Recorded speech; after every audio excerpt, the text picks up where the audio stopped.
شرور أنفسنا ومن سيئات أعمالنا من يهد الله فلا مضل له ومن يضلل فلا هادي له ونشهد أن لا إله إلا الله وحده لا شريك له ونشهد أن محمدا عبده ورسوله. آئیے سب سے پہلے حضور کائنات تاجدار مدینہ سرور قلب سینہ صلی اللہ تعالیٰ علیہ وسلم کی بارگاہ میں ہدیہ درود پیش کریے. اللہم صلی علی سیدنا مولانا محمد وعلی آل محمد کما تحب و ترضی بہم صلی اللہ صلاۃ و سلام علیک یا رسول اللہ صلی اللہ تعالیٰ علیہ وسلم. رسول اور آل رسول پر ایک مرتبہ اور ہدیہ درود بآواز بلند. اللہم صلی علی سیدنا مولانا محمد جد الحسن والحسین وعلی آل سیدنا مولانا محمد جد الحسن والحسین. حضرات محترم، صحابہ کرام رضی اللہ تعالی عنہم کا وجود مسعود ہمارے لیے رحمتوں، برکتوں اور آسانیوں کا سبب ہے، اور ان چمکتے ستاروں کے مانند ہے جو کفر و شرک اور الحاد کی تاریکیوں میں بھٹکتے مسافروں کو صراط مستقیم پر لانے کا ذریعہ ہے. اسلام کے جس تن آور مضبوط اور وسیع عریض درخت کے سائے میں ہم آج پناہ لیے ہوئے ہیں، ان مقدس ہستیوں نے اس کی آبیاری اپنے خون جگر سے کی ہے. صرف یہی نہیں بلکہ اس دین متین کو زمانے کے تند و تیز ہواؤں طوفانوں سے بچانے کے لیے اپنا گھر بار، جان و مال، عزت و آبرو، دنیاوی مناصب، حتیٰ کہ عزیز و اقارب کو بھی راہ خدا میں قربان کرنے سے گریز نہیں کیا. سیدنا ابو بکر، عمر ہو یا سیدنا عثمان و علی، نیز دیگر تمام صحابہ کرام رضوان اللہ تعالی عنہم نے بھی اپنا مال و دولت راہ خدا میں خرچ کر دیا اور غربت و افلاس کی زندگی بسر کی، کفر و مشرکین کے ظلم و ستم کا سامنا کیا. ان میں سے بعض صحابہ کو تپتی ریت اور دہکتے گرم انگاروں پر لٹایا گیا. انہوں نے میدان جنگ میں تیروں، تلواروں، نیزوں کے زخم برداشت کیے، لیکن قربان جائیے ان حضرات کے پائے استقلال میں رتی برابر بھی لرزش نہ آئی، اور سب کچھ لٹانے کے باوجود ان حضرات نے اسلام کا دامن کرم ہاتھ سے نہیں جانے دیا. یہی وجہ ہے کہ اللہ رب العالمین کی طرف سے انہیں دنیا ہی میں رضی اللہ عنہم ورضوا عنہ، یعنی اللہ ان سے راضی اور وہ اللہ سے راضی کی سند لازوال عطا فرما کر، یعنی ایسا سرٹیفکیٹ جو کبھی ختم نہ ہو، کامیابی و کامرانی کی لکھاوٹ دی گئی، اور جنت میں داخل ہونا کا مژدہ جاں فضا ان حضرات کو سنایا گیا. ان حضرات مقدسہ کی خوش بختی کی معراج یہ کہ وہ شب و روز مصطفیٰ جان رحمت صلی اللہ تعالیٰ علیہ وسلم کے شربت دیدار سے فیضیاب ہوتے رہے، حضور کی صحبت بابرکت میں اٹھتے بیٹھتے رہے. وہ خوش نصیب لوگ جنہوں نے اپنی آنکھوں سے قرآن کریم نازل ہوتے ہوئے دیکھا اور رسول اللہ صلی اللہ علیہ وسلم کے فرامین کو اپنے کانوں سے براہ راست سنا اور پھر ان کے توسط سے ہم تک پہنچا. انہی نفوس مقدسہ میں سے ایک عظیم نام خلیفہ چہارم امیر المومنین سیدنا علی المرتضیٰ شیر خدا رضی اللہ تعالیٰ عنہ کا بھی ہے. حضرات محترم، امیر المومنین حضرت سیدنا علی المرتضیٰ رضی اللہ تعالیٰ عنہ کی ولادت باسعادت اعلان نبوت سے 10 سال پہلے 13 رجب المرجب کو ہوئی. آپ رضی اللہ تعالیٰ عنہ کی والد ماجدہ حضرت سیدہ فاطمہ بنت اسد رضی اللہ تعالیٰ عنہ نے اپنے والد کے نام پر آپ رضی اللہ تعالیٰ عنہ کا نام حیدر رکھا. اپنے اس نام کے بارے میں سیدنا علی المرتضیٰ نے اپنے ایک رجز میں خود فرمایا ہے کہ میں وہ ہوں کہ میری ماں نے میرا نام حیدر رکھا، جبکہ آپ کے والد ابو طالب نے آپ رضی اللہ تعالیٰ عنہ کا نام علی رکھا. آپ رضی اللہ تعالیٰ عنہ نے سرور کونین صلی اللہ علیہ وسلم کی گود میں پرورش پائی. آپ رسول اللہ صلی اللہ علیہ وسلم کے داماد، چچا زاد بھائی اور مسلمانوں کے چوتھے خلیفہ راشد ہیں. مزید یہ کہ دیگر صحابہ کرام رضوان اللہ تعالیٰ عنہم کی طرح آپ نے بھی مکہ مکرمہ سے مدینہ طیبہ کی طرف ہجرت کی اور بدر، احد، خندق، بیت رضوان اور تمام غزوات میں سوائے غزوہ تبوک کے رسول اکرم صلی اللہ علیہ وسلم کے ہمراہ رہے. اس نے لقب خاک شہنشاہ سے پایا جو حیدر کرار کے مولا ہے ہمارا. عزیزان محترم، سیدنا علی رضی اللہ تعالیٰ عنہ کو بچوں میں سب سے پہلے قبول اسلام کی سعادت حاصل ہوئی، جیسا کہ حضرت سیدنا زید بن ارقم رضی اللہ تعالیٰ عنہ نے فرمایا، اول من اسلم علی، سب سے پہلے علی رضی اللہ تعالیٰ عنہ ایمان لائے۔ حضرت سیدنا علی رضی اللہ تعالیٰ عنہ کو یہ شرف بھی حاصل ہے کہ آپ وہ خوش نصیب ہستی ہے جنہیں عرش پر قدم رکھنے والے آقا کائنات صلی اللہ علیہ وسلم نے حکم فرمایا، اسعد علی من کبیہ، میرے کندھے پر چڑھ جاؤ اور کعبۃ اللہ کے اندرونی چھتوں سے بتوں کو گرا دو۔ جب وہ بلند اختر چڑھا تو خود کو ایسے مقام رفیع پہ پایا، فرماتے ہیں کہ مجھے خیال آتا تھا کہ اگر چاہوں تو آسمان کا کنارہ چھو لوں۔ آپ کے مقام و مرتبہ پر دلالت کرتی ایک اور روایت میں ہے کہ تاجدار رسالت صلی اللہ علیہ وسلم نے ارشاد فرمایا کہ اے اللہ جس کا میں مددگار ہوں علی بھی اس کا مددگار ہے۔ سیدنا ابن عمر رضی اللہ تعالیٰ عنہ سے روایت ہے کہ نبی اکرم صلی اللہ علیہ وسلم نے اپنے صحابہ مہاجرین و انصار کے مابین بھائی چارہ قائم فرمایا۔ تب سیدنا علی مرتضیٰ نے اس حال میں حاضر خدمت ہوئے کہ ان کی آنکھوں سے آنسو رواں تھے۔ بارگاہ رسالت میں عرض کی، آپ صلی اللہ علیہ وسلم نے اپنے صحابہ میں بھائی چارہ کرایا ہے اور مجھے کسی کا بھائی نہیں بنایا۔ اس پر رسول اللہ صلی اللہ علیہ وسلم نے ارشاد فرمایا، انت اخی فی الدنیا والآخرہ، تم دنیا و آخرت میں میرے بھائی ہو۔ حضرت سیدنا علی رضی اللہ تعالیٰ عنہ کی شان و عظمت کا اندازہ اس بات سے بھی خوب لگایا جا سکتا ہے کہ خالق کائنات عز و جل نے مصطفیٰ جان رحمت صلی اللہ علیہ وسلم کی ذریت یعنی اولاد سیدنا علی مرتضیٰ رضی اللہ تعالیٰ عنہ کی پشت میں رکھی ہے، جیسا کہ نبی کریم صلی اللہ علیہ وسلم نے ارشاد فرمایا کہ یقیناً اللہ تعالیٰ نے ہر نبی کی ذریت اس کی صلب یعنی پیٹھ میں رکھی ہے، اور میری ذریت علی رضی اللہ تعالیٰ عنہ بن ابی طالب کی پشت میں رکھی ہے۔ حضرات گرامی، حضرت سیدنا علی شیر خدا رضی اللہ تعالیٰ عنہ ان خوش نصیب اور پاک ہستیوں میں سے ہے جنہیں اللہ تعالیٰ نے سرور کونین صلی اللہ علیہ وسلم کی اہل بیت کی حیثیت سے خطاب فرمایا۔ حضرت سیدہ عائشہ صدیقہ طیبہ طاہرہ رضی اللہ تعالیٰ عنہ اس خطاب کا پس منظر بیان کرتے ہوئے فرماتی ہے کہ حضور نبی اکرم صلی اللہ علیہ وسلم ایک صبح اس حال میں اپنے کاشانہ اقدس سے باہر آئے کہ آپ نے ایک چادر اوڑھ رکھی تھی جس پر سیاہ اون سے کجاووں کے نقش بنے ہوئے تھے۔ حضرت سیدنا حسن بن علی رضی اللہ تعالیٰ عنہ آئے تو نبی رحمت صلی اللہ علیہ وسلم نے انہیں اس چادر میں داخل فرما لیا۔ پھر سیدنا حسین آئے تو اس چادر میں آپ نے داخل فرما لیا۔ پھر سیدنا فاطمہ زہرا رضی اللہ تعالیٰ عنہ آئی، تشریف لائی تو آپ صلی اللہ علیہ وسلم نے انہیں بھی چادر میں لے لیا۔ پھر سیدنا علی کرم اللہ تعالیٰ وجہ الکریم تشریف لائے تو سرور دو عالم صلی اللہ علیہ وسلم نے انہیں بھی اس چادر میں داخل کر کے یہ آیت مبارکہ تلاوت فرمائی، انما یرید اللہ لیذھب عنکم الرجس اہل البیت ویطہرکم تطہیرا۔ اے نبی کے گھر والوں، اللہ تعالیٰ تو یہی چاہتا ہے کہ تم سے ہر ناپاکی کو دور فرما دے اور تمہیں پاک کر کے خوب ستھرا کر دے۔ صدر اللہ فاضل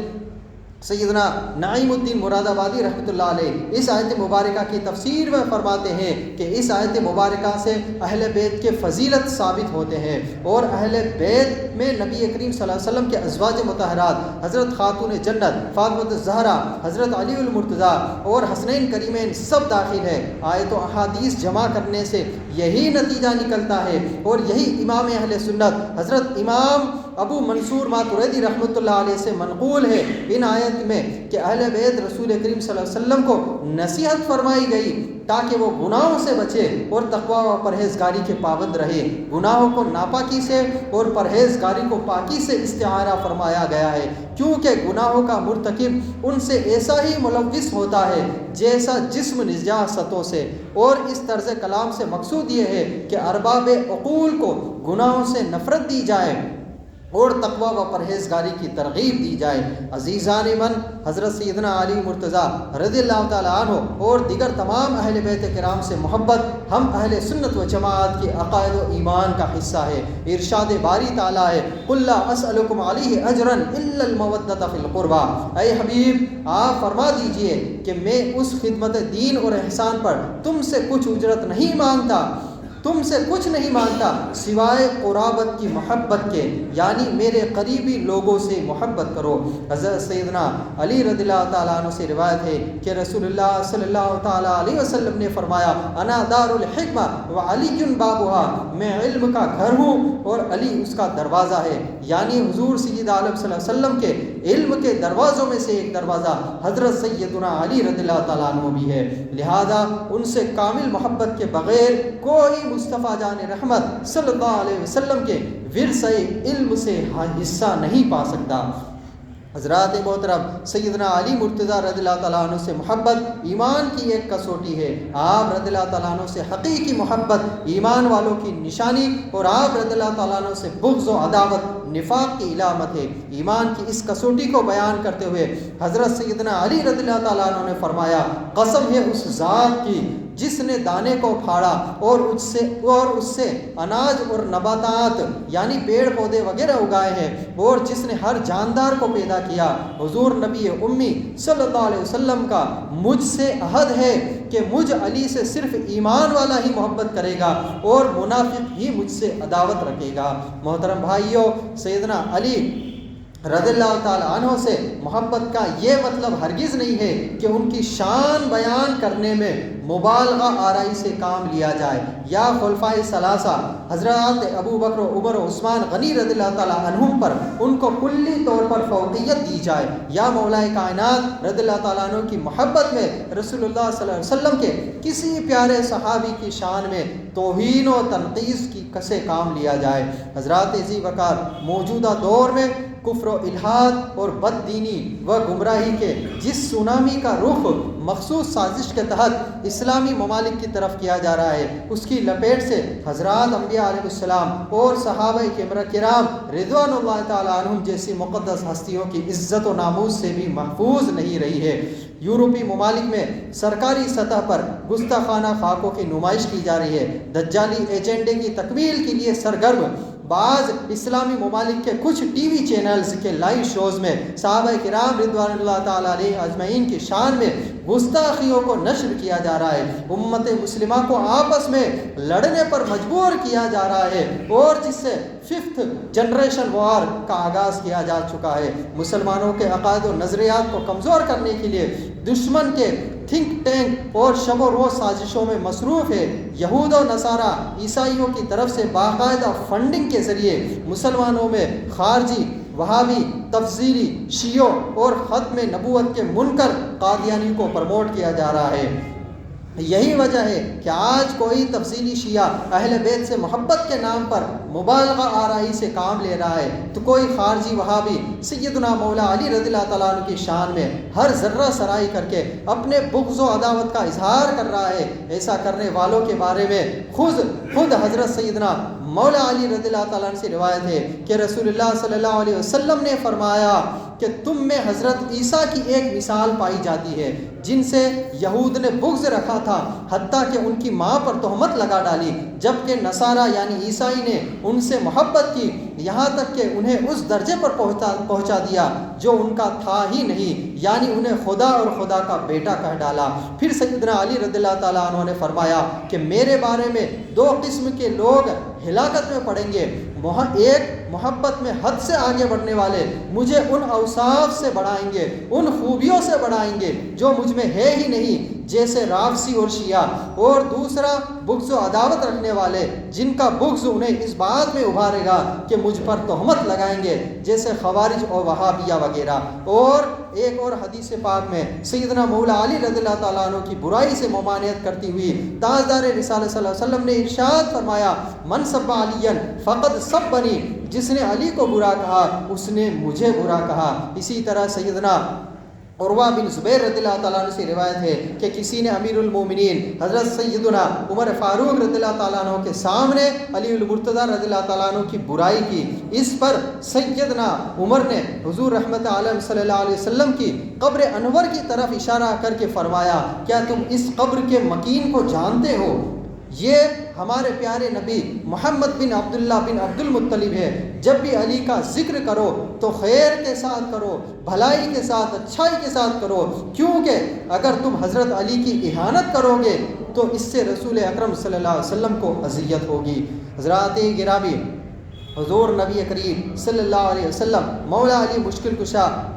علی مرتضیٰ رضی اللہ تعالیٰ عنہ سے کس قدر محبت فرمایا کرتے تھے، اس کا اندازہ اس بات سے خوب لگایا جا سکتا ہے کہ کئی جگہ پر، کئی مواقع پر مصطفیٰ جان عالم صلی اللہ علیہ وسلم نے علی مرتضیٰ رضی اللہ تعالیٰ عنہ کو اپنا نائب بنایا۔ ایک بار رسول اکرم صلی اللہ علیہ وسلم سیدنا علی رضی اللہ تعالیٰ عنہ کو غزوہ تبوک کے موقع پر مدینہ منورہ میں اپنا نائب بنا کر رخصت ہونے لگے تو سیدنا علی رضی اللہ تعالیٰ عنہ نے عرض کی، مجھے آپ کے ساتھ جانا زیادہ پسند ہے۔ ارشاد فرمایا، کیا تم اس بات پر راضی نہیں ہو کہ میرے ساتھ تمہاری نسبت وہی ہے جو موسیٰ کے ساتھ ہارون علیہ السلام کی تھی، سوائے اس کے کہ میرے بعد کوئی نبی نہیں ہوگا۔ یعنی جس طرح حضرت موسیٰ علیہ السلام 30 راتوں کے وعدے پر حق تعالیٰ سے کلام کرنے کے لیے گئے، تب حضرت ہارون علیہ السلام کو فرما گئے تھے کہ اخلفنی فی قومی، میری قوم میں میرے بعد نیابت کرنا۔ یوں ہی ہم بھی جہاد کو تشریف لے جاتے ہیں اور تمہیں پسماندوں پر یعنی پیچھے کے لوگوں پر اپنا خلیفہ اور نائب چھوڑ جاتے ہیں، تو تمہاری ہماری نسبت اس وقت بالکل ایسی ہی ہوئی جیسی اس وقت موسیٰ اور ہارون کی۔ فرق اس قدر ہے کہ ہارون صرف نائب ہی نہیں تھے بلکہ امام مستقل بھی تھے کہ خود بھی نبوت رکھتے تھے۔ صرف نائب ہو، امامت بالاستقلال نہیں رکھتے کہ ہمارے بعد کوئی نبی ہے ہی نہیں جو بذات خود والی ہو۔ یہ ہے معنی حدیث، اور اس کے سوا جو معنی اوہام اور تراشے اور وہ ان پر مردود ہیں۔ عزیزان گرامی، مذکورہ بالا آیت میں سے او ما ترضا ان تکون منی بمنزلت ہارون من موسیٰ، اس سے رافضی اور شیعہ لوگ سیدنا علی رضی اللہ تعالیٰ عنہ کے خلیفہ بلا فصل ہونے پر دلیل پکڑتے ہیں۔ حضرت امام نوی شافعی رحمۃ اللہ علیہ، امام قاضی ایاز مالکی رحمۃ اللہ علیہ کے حوالے سے اس حدیث پاک کی شرح میں تحریر کرتے ہیں کہ اس حدیث سے روافض، امامیہ اور شیعہ فرقہ سے تعلق رکھنے والے تمام لوگ یہ دلیل پکڑتے ہیں کہ خلافت مولا علی رضی اللہ تعالیٰ عنہ کا حق ہے، اور نبی کریم صلی اللہ علیہ وسلم نے حضرت علی کے لیے اس کی وصیت فرمائی تھی۔ قاضی ایاز مزید فرماتے ہیں کہ ان شیعوں کے مابین سے اس بات پر بھی اختلاف ہے کہ معاذ اللہ تمام صحابہ کرام رضی اللہ تعالیٰ عنہم کافر ہیں، کیونکہ ان حضرات نے حضرت علی کے ہوتے ہوئے کسی دوسرے کو خلیفہ مان لیا، اور بعض روافض نے تو تمام تر حدود پار کرتے ہوئے اسی سبب سے مولا علی رضی اللہ تعالیٰ عنہ کی بھی تکفیر کی ہے کہ انہوں نے اپنی خلافت کے لیے دوسرے صحابہ کرام رضوان اللہ تعالیٰ عنہم سے جنگ کیوں نہیں کی۔ اور یہ عقیدہ تو سارے روافض و شیعہ کا ہے کہ حضرت سیدنا علی رضی اللہ تعالیٰ نے تقیہ یعنی بہانہ بازی اور بزدلی کر کے دب گئے اور دیگر خلفاء کے ہاتھوں پر بیعت کی، نعوذ باللہ۔ حالانکہ شیر نہ تو تقیہ کرتا ہے نہ ہی مظلوم ہوتا ہے۔ جب روافض کا یہ استدلال بالکل غلط اور باطل ہے، کیونکہ اس حدیث شریف میں وقتی اور عارضی خلافت کا ذکر ہے جو حضور اکرم صلی اللہ علیہ وسلم نے سفر پر روانگی کے وقت اپنی حیات طیبہ میں آپ رضی اللہ تعالیٰ عنہ کو عطا فرمائی تھی، جو سفر سے واپسی پر ختم ہو گئی، لہذا اس دلیل سے نہیں بنایا جا سکتا، اسے دلیل ہرگز نہیں تسلیم کیا جا سکتا۔ رفیقان ملت اسلامیہ، رافضی شیعہ لوگ سیدنا مولا علی رضی اللہ تعالیٰ عنہ کے لیے خلافت بلا فصل ثابت کرنے کے لیے زمین و آسمان کے قلابے ملاتے ہیں، اور تمام علمی قواعد، ضوابط، اصول کو پیروں تلے روندتے ہوئے موضوع من گڑھن اور ضعیف روایات بطور دلیل و حجت پیش کرنے سے بھی نہیں ہچکچاتے، حالانکہ خود مولا علی رضی اللہ تعالیٰ عنہ سے اس امر کے متعلق صراحتاً نفی فرما چکے ہیں۔ حضرت عمرو بن سفیان رضی اللہ تعالیٰ عنہ سے بسند حسن روایت ہے کہ جب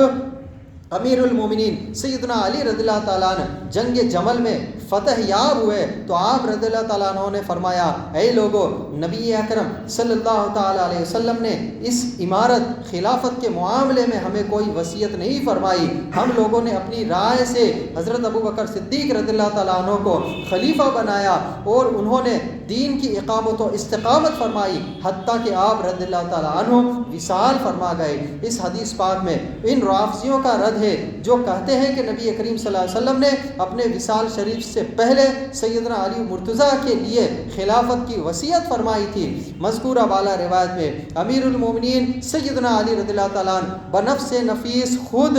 اپنے لیے خلافت بلا فصل کی نہ صرف نفی فرما رہے ہیں بلکہ سیدنا ابو بکر صدیق رضی اللہ تعالیٰ عنہ کے بطور خلیفہ انتخاب میں اپنی رضا و خوشی کا اظہار بھی فرما رہے ہیں۔ اس کے علاوہ سیدنا ابو بکر صدیق رضی اللہ تعالیٰ عنہ سے یہ بات ممکن ہی نہیں تھی کہ حضرت علی رضی اللہ تعالیٰ عنہ کے لیے وصیت خلافت ہوتے ہوئے بھی خود خلیفہ بن جاتے، بلکہ وہ تو یقیناً یہی پسند کرتے کہ اگر امر خلافت میں رسول اللہ صلی اللہ علیہ وسلم سے حضرت علی رضی اللہ تعالیٰ عنہ کے لیے کوئی وصیت ہوتی تو حضرت علی رضی اللہ تعالیٰ عنہ اس کے مطیع و فرما بردار ہو جاتے۔ اللہ تبارک و تعالیٰ ہمیں اور آپ کو حضرت علی رضی اللہ تعالیٰ عنہ کے حکم کے مطابق اور صحابہ کرام رضوان اللہ تعالیٰ علیہم اجمعین کے حکم کے مطابق زندگی گزارنے کی توفیق رفیق عطا فرمائے۔ استغفر اللہ ربی من کل ذنب اذنبتہ واتوب الیہ، وآخر دعوانا الحمد للہ۔